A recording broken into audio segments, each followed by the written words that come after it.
주요 이슈를 체크해보는 시간 이슈체크 오늘입니다. 오늘 첫 번째 이슈는 손석구 기자와 함께하겠습니다. 손 기자 어서 오세요. 네, 안녕하세요. 네, 그러면 첫 번째 이슈 살펴보도록 하겠습니다. 키움, 토스 탈락입니다. 인터넷 전문은행에 출사표를 던진 키움뱅크 그리고 토스뱅크 두 곳 모두 탈락의 고배를 마셨습니다. 하지만 은행권 안팎에서는 예견된 결과라는 반응이 나오고 있는데요. 이 무슨 얘기인지 손 기자와 자세히 얘기 나눠보도록 하겠습니다.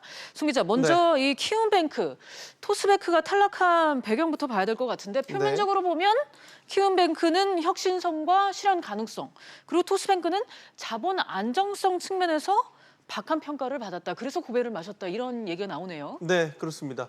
어제 발표가 되고 나서요. 최정국 금융위원장이 직접 브리핑을 했는데 두 곳 다 떨어져서 일단 당혹스럽다라는 반응을 내놨죠. 뚜껑을 열어보니까 예상한 것보다 평가가 너무 박하게 나와 버린 겁니다. 소위 흥행을 위해서 공을 많이 들인 금융위원회로서는 다소 김 빠진 결과가 됐습니다.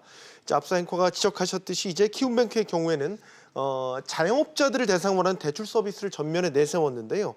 이에 대한 이 신용평가 모델의 준비가 미진하다는 지적과 함께 기존 은행과의 차별화가 무엇이냐라는 질문에 대해서 미흡한 평가를 받은 것으로 알려졌습니다.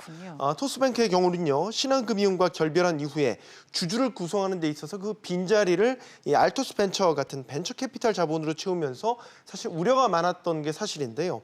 이 심사 과정에서도 주주 구성과 또 자본의 안정적인 출자 등에 대해서 심사위원단의 의구심을 끝내는 해소하지 못한 것으로 알려졌습니다. 네, 그런데 손 기자, 일각에서는 이게 예견된 결과 아니겠느냐 이런 반응이 나오죠. 네, 이 부분을 알아보기 위해서는 지난 이 특례법에 대해서 알아봐야 되는데요. 이 난산 끝에 인터넷 전문은행에 한해서는 이 특례법 적용을 해서 은산분리 완화를 결정을 했었죠.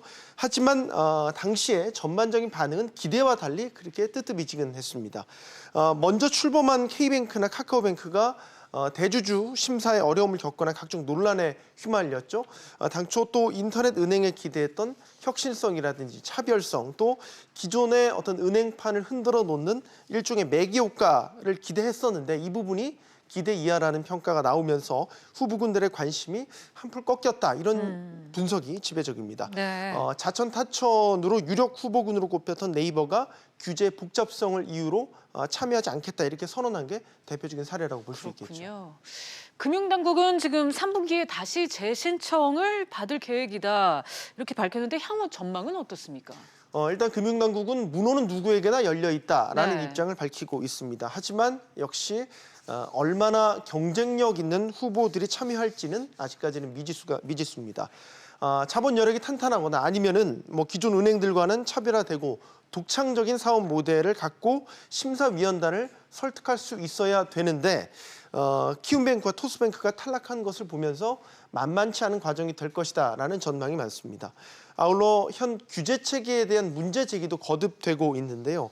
현행법은 대주주 자격 요건으로요. 최근 5년간 독점 규제라든지 공정거래에 관한 법률 등을 위반해서 벌금형 이상의 처벌을 받은 사실이 없어야 한다라고 적시하고 있습니다. 그런데 이게 바로 지나치게 높은 규제 문턱이다라는 이야기들이 나오고 있는 것이죠.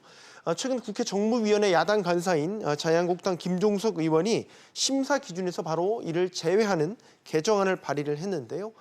향후 이처럼 법과 규제 논의의 방향성에 따라서도 인터넷 전문은행의 흥행 여부가 결정될 것으로 보입니다. 알겠습니다. 손 기자 잘 들었습니다. 네, 그러면 두 번째 이슈로 넘어가 보겠습니다.